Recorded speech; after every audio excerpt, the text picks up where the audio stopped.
어제 이 시간에 우리는 하나님의 자녀된 그리스도인이 싸워야 할 대상은 공중권세 잡은 악한 영이요, 또 그리스도인이 이 땅에서 삶 가운데 쟁취하고 정복해야 할 승리란 악한 영의 괴계와 또 악한 영이 득세하고 있는 세상이 주는 유혹과 시험으로부터 하나님께서 주신 믿음을 지키는 일이라는 것을 살펴보았습니다. 그런데 이러한 성도의 승리의 삶에 관해서 우리가 한 가지 놓치지 말아야 할 것은, 우리가 싸워서 이겨야 할 대상이 우리 밖에 있는 악한 영만 있는 게 아니라는 점입니다. 중세시대의 수도사들이 바로 이 점을 놓쳤던 것이죠.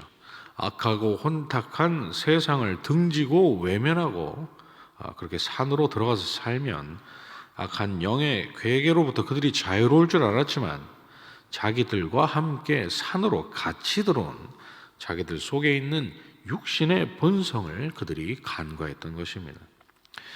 그래서 가톨릭 교회에서 오늘날도 성인으로 추앙받고 있는 프란체스코라는 로마 가톨릭 사제가 자신이 육신의 본성에 패할 때마다 옷을 벗고 맨몸으로 가시가 돋친 장미밭을 뒹굴곤 했던 것입니다.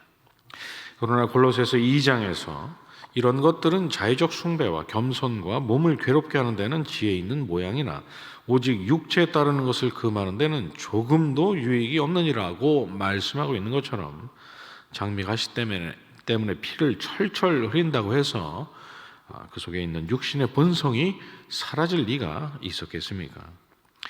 만약 그게 가능한 일이라면 오늘 본문에서 다윗은 인구조사를 하지 않았을 것입니다.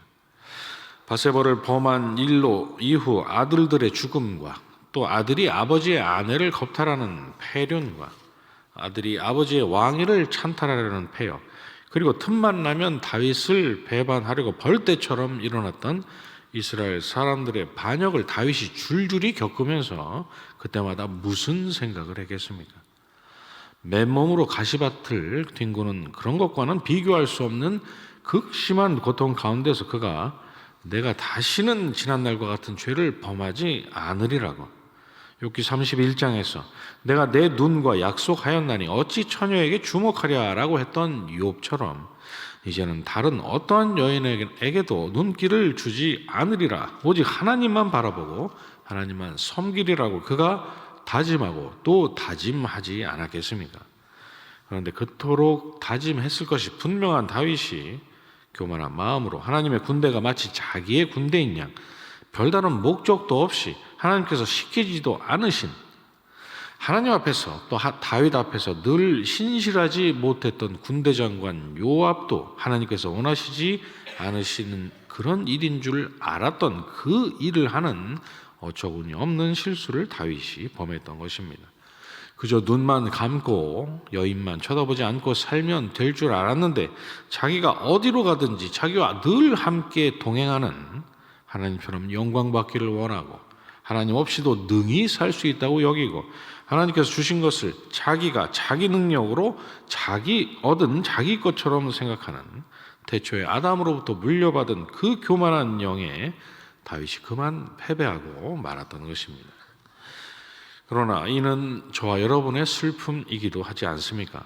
우리도 하나님 말씀 앞에서 오직 하나님의 뜻대로 살겠다, 늘 승리하는 삶을 살겠다고 번번이 다짐하고 또 다짐하지만, 사탄이 일어나 이스라엘을 대적하고 다윗을 충동하여 이스라엘을 계수하겠다라는 오늘 본문이 기록된 역대상 21장 1절의 말씀처럼 우리를 어떻게 부추기면 넘어질지를 너무나도 잘 아는 악한 괴계의 영 앞에서 우리 속에 있는 그 본성의 소리에 굴복할 때가 너무나 많기 때문인 것이죠.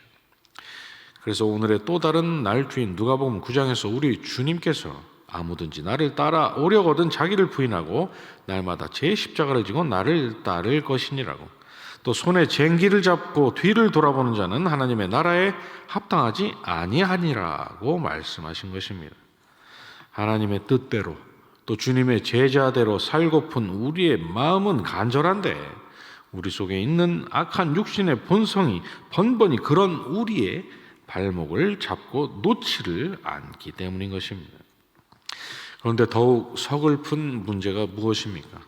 악한 영 때문이든 우리 속에 있는 육신의 본성 때문이든 우리가 넘어지면 그냥 넘어지는 것으로 끝나는 것이 아니라 거룩하신 하나님, 또 질투하시는 하나님, 행한 대로 보응하시는 하나님께서 우리를 가만히 내버려 두지 않으신다는 것입니다. 그래서 하나님께서 다윗이 내가 이 일을 행함으로 큰 죄를 범하였나이다. 이제 간구하옵나니 종의 죄를 용서하여 주옵소서. 내가 심히 미련하게 행하였나이다 라고 하나님께 아뢰음에도 불구하고 그에게 세 가지 재앙 중에서 하나를 택하라 하시고 다윗이 선택했던 전염병이라는 재앙으로 이스라엘 백성 7만 명을 하나님께서 죽이셨던 것입니다. 인구조사를 통해서 드러난 다윗의 그 교만의 본성은 잘못했습니다. 제가 어리석었습니다 라는 그런 말 한마디로 끝날 일이 아니었기 때문입니다. 로마서 3장에서 사도가 하나님이 불의하시냐? 결코 그렇지 아니하리라. 만일 그러하면 하나님께서 어찌 세상을 심판하시려라고 했던 것처럼 다윗의 그 말 한마디에 만약 하나님께서 다윗의 죄를 그냥 눈 감아 주시면 세상을 심판하신 완전하신 하나님의 공의는 원수들의 비아냥거리로 전락해버리기 때문인 것이죠. 그러나 하나님은 지난날 바세바의 일에 때 그러셨던 것처럼 결국에는 그 무서운 진노를 거두시고 다윗을 용서해 주셨습니다. 오늘의 또 다른 날주 요나서 4장에서 요나가 주께서는 은혜로우시며 자비로우시며 노하기를 더디하시며 인애가 크시사 뜻을 돌이켜 재앙을 내리지 아니하시는 하나님이신 줄 내가 알았음이니라 라고 한 것처럼 물론 요나는 니느웨를 멸하신 하나님을 찬양하려고 그렇게 이야기한 것은 아니지만 어쨌든 하나님은 다윗의 일을 통해서 요나의 입에서 나온 그 말처럼 다시 한번 인자하시고 긍휼하신 하나님이심을 나타내셨던 것입니다. 왜 그러셨을까요? 이스라엘 백성 7만 명이 죽은 일이 다윗이 범한 죄값으로 충분했기 때문입니까? 그렇지 않습니다. 로마서 1장이 교만을 행하고 자랑하는 것이 사형에 해당된다라고 말씀하고 있는 것처럼 다윗의 범죄는 그 정도로 끝날 일이 아니었기 때문입니다. 죽어야 할 죄를 범했는데 죽이지 않으시면 이 또한 하나님의 공의가 손상을 입게 되는 것이죠. 그래서 오늘 본문이 기록된 21장 15절 이하에서 하나님께서 멸하는 천사에게 이제는 내 손을 거두라고 말씀하셨는데 그 천사가 여전히 칼을 빼어 손에 들어 예루살렘 하늘을 향하여 편 상태로 서 있었던 것입니다. 손을 거두라고 하신 하나님의 명령은 잠시 멈추라는 명령이었을 뿐 천사는 하나님께서 다시 치라 하시면 즉각 다시 칼을 휘둘러서 다윗과 이스라엘 전부를 한 번에 다 쓸어버릴 준비가 되어 있는 그런 상태로 여전히 서 있었던 것입니다. 그러나 잠시 후 천사는 그 무서운 칼을 칼집에 꽂았습니다. 하나님께서 다윗으로 하여금 올라가서 여부스 사람 오르난의 타작 마당에서 여호와를 위하여 제단을 쌓도록 하시고 다윗이 하나님께서 말씀하신 그대로 제단을 쌓았더니 하나님께서 불을 내려 응답하시고 그리고 그때 천사에게 하나님께서 칼을 칼집에 꽂으라고 명하셨기 때문입니다.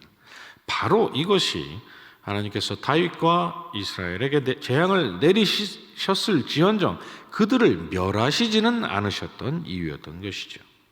왜냐하면 하나님께서 다윗과 이스라엘에게 내리셨어야 할 그 무서운 공의의 진노 전부를 다윗이 쌓은 제단에다가 몽땅 쏟아 부으셨기 때문입니다.